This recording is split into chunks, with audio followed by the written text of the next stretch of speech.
ಪಾಕಿಸ್ತಾನ ಮತ್ತು ಭಾರತದ ನಡುವೆ ಯುದ್ಧ ನಡೆದ್ರೆ ಹೇಗಿರುತ್ತೆ ಅನ್ನುವಂತಹ ಪ್ರಶ್ನೆಗಳು. ಯಾಕೆಂತಂದ್ರೆ ನಾವ್ ಯಾರು ಕೂಡ ಯುದ್ಧವನ್ನ ನೋಡಿಲ್ಲ, ಹೇಗಿರುತ್ತೆ ಅನ್ನೋದು ಕೂಡ ನಮ್ಗೆ ಯಾರಿಗೂ ಕೂಡ ಗೊತ್ತಿಲ್ಲ. ಇತಿಹಾಸವನ್ನ ಓದಿ ತಿಳ್ಕೊಂಡಿದ್ದೇವೆ. ಪಾಕ್ ಸೇನೆಗೆ ಪಾಕಿಸ್ತಾನದವರಿಗೆ ಯಾವುದೇ ರೀತಿಯಾದಂತಹ ಬೆಂಬಲ ಇಲ್ಲ ಅನ್ನೋದು ಗೊತ್ತಾಗ್ತಾ ಇದೆ. ತಮ್ಮದೇ ಸೇನೆಯ ಮೇಲೆ ಪಾಕ್ ಜನರಿಗೆ ಅನುಮಾನಗಳು ಕೂಡ ವ್ಯಕ್ತವಾಗ್ತಾ ಇದೆ. ಭಾರತವನ್ನ ಎದುರಿಸಲೇಬೇಕಾಗಿದೆ. ಇದೀಗ ಭಾರತವನ್ನ ಎದುರಿಸಲಾಗದೆ ಭಯ ಬಿದ್ದಂತಹ ಪಾಕಿಗಳು ಯುದ್ಧಕ್ಕೆ ನಾವು ಬೆಂಬಲಿಸೋದಿಲ್ಲ ಅಂತ ಹೇಳಿ ಪಾಕ್ ಜನ ಹೇಳ್ತಾ ಇದ್ದಾರೆ.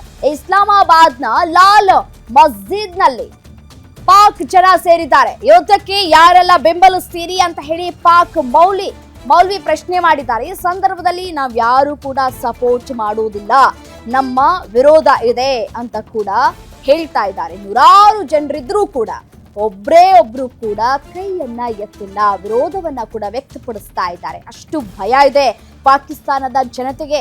ಈಗಾಗಲೇ ಕುಡಿಯೋದಕ್ಕೆ ನೀರಿಲ್ಲ, ಮತ್ತೆ ರೈತರು ಕೂಡ ಸಾಕಷ್ಟು ಸಂಕಷ್ಟವನ್ನ ಅನುಭವಿಸ್ತಾ ಇದ್ದಾರೆ. ಬೆಲೆ ಅಂದ್ರೆ ತಾವು ಬೆಳೆಯೋದಂತಹ ಬೆಳೆಗೂ ಕೂಡ ಸಂಕಷ್ಟ ಉಂಟಾಗಿದೆ, ಮತ್ತೆ ಪ್ರತಿಯೊಂದರ ದರವೂ ಕೂಡ ದುಬಾರಿಯಾಗಿದೆ. ಈಗಾಗಲೇ ನಮ್ಮ ಮನೆಯಲ್ಲಿ ಇರುವಂತಹ ಮಕ್ಕಳು ಹಸ್ಕೊಂಡು ಮಲಗುವಂತಹ ಪರಿಸ್ಥಿತಿ ನಿರ್ಮಾಣ ಆಗಿದೆ. ಇನ್ ಕೇಸ್ ಈಗಾಗಲೇ ಭಾರತ ಒಂದ್ ಕಡೆ ಯುದ್ಧ ಮಾಡೋದಕ್ಕೆ ರೆಡಿ ಆಗಿದೆ, ಸನ್ನದ್ಧವಾಗಿದೆ, ಮಾಕ್ ಡ್ರಿಲ್ಗಳನ್ನ ಕೂಡ ಮಾಡ್ತಾ ಇದೆ. ನಾವು ಯುದ್ಧವನ್ನ ಮಾಡೋದಕ್ಕೆ ರೆಡಿ ಆಗಿಲ್ಲ, ನಮ್ಮ ಬೆಂಬಲ ಇಲ್ಲ ಅಂತ ಹೇಳಿ ಪಾಕಿಸ್ತಾನದ ಜನತೆ ಹೇಳ್ತಾ ಇದ್ದಾರೆ. ನಮ್ಗೆ ಸೇನೆಯ ಮೇಲೆ ಯಾವುದೇ ರೀತಿಯಾದಂತಹ ನಂಬಿಕೆಗಳಿಲ್ಲ ಅನ್ನುವಂತಹ ಮಾತುಗಳನ್ನಾಡ್ತಾ ಇದ್ದಾರೆ. ನೋಡಿ, ಇಸ್ಲಾಮಾಬಾದ್ ನಲ್ಲಿ ಎಷ್ಟು ಜನ ಕೂಡಿದ್ದಾರೆ ಅಂತ ಹೇಳಿ, ಯುದ್ಧಕ್ಕೆ ಯಾರೆಲ್ಲ ಬೆಂಬಲಿಸ್ತೀರಿ ಅಂತ ಹೇಳಿ ಪಾಕ್ ಮೌಲ್ವಿ ಪ್ರಶ್ನೆ ಮಾಡ್ತಾರೆ. ನೂರಾರು ಜನರು ಕೂಡ ಈ ಸಂದರ್ಭದಲ್ಲಿ ನೆರೆದಿದ್ದಾರೆ.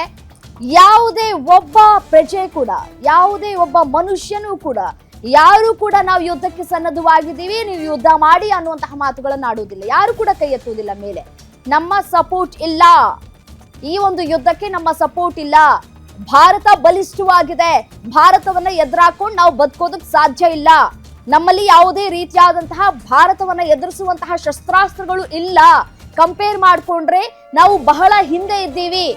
ಯಾವ ಒಂದು ನಂಬಿಕೆ, ಯಾವ ಒಂದು ಧೈರ್ಯದ ಮೇಲೆ ನಾವು ಯುದ್ಧಕ್ಕೆ ಸಪೋರ್ಟ್ ಮಾಡಬೇಕು ಅನ್ನುವಂತಹ ಮಾತುಗಳನ್ನ ಪಾಕಿಸ್ತಾನದ ಜನ ಹೇಳ್ತಾ ಇದ್ದಾರೆ. ಮತ್ತೊಂದು ಕಡೆ ವಿಶ್ವಸಂಸ್ಥೆ ಎದುರು